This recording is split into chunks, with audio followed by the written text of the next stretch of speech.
the river speeds up then and slows down, and a lot of exposed bedrock. Yes. It speeds up in these regions where it narrows down, and it slows down when it widens up.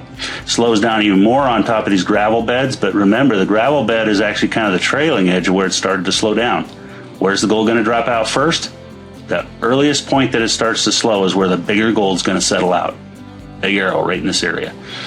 Could be on the inside of the bend because it's going to make this corner, but it's going to start in somewhere in this region.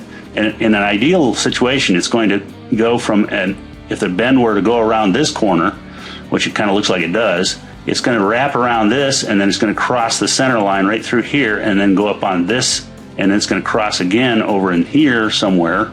And see, I can't see what happens outside of this corner here, because if this thing turned a wider bend, then there's a good chance there's going to be gold over here. If not, it may be that the gold just sticks to this corner all the way around.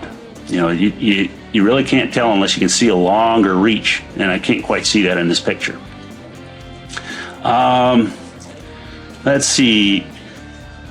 Karen says, I would prospect a low-pressure gravel bar drop zone. Yes, I would look at the gravel bar, if this is what you're referring to here, which is really just the inside curve. The problem with the point versus the bar situation is the point is kind of wrapped against this wall, and basically, as some people have pointed out, you can't view this from the standpoint of like an airfoil where there's actually a nice trap behind the point itself.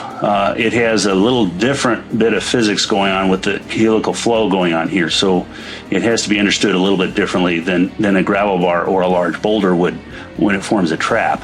They look a little bit more like an airfoil or a waterfoil, if you will, which forms a change in velocity on the leading edge and the trailing edge, and that's where the gold drops out. In this case, it's going to be the leading edge of this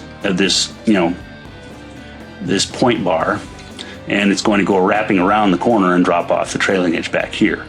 But let's see, and we've talked about that a bit. So Martin says, the river is like your sluice box. The rocks are like riffles in your box, and now who's going to feed the gravel bar into my box? Yeah, good idea. Get a nice big dozer in here. Now that'd probably sink. But the idea is, yes, even out in these reaches, there can be some nice areas depending upon what this is. If there's bedrock boulders pointing up through this can be an incredible place for traps. If this is all boulders lying on top as loose boulders like these are, then it's likely that there isn't as much gold out here as might seem.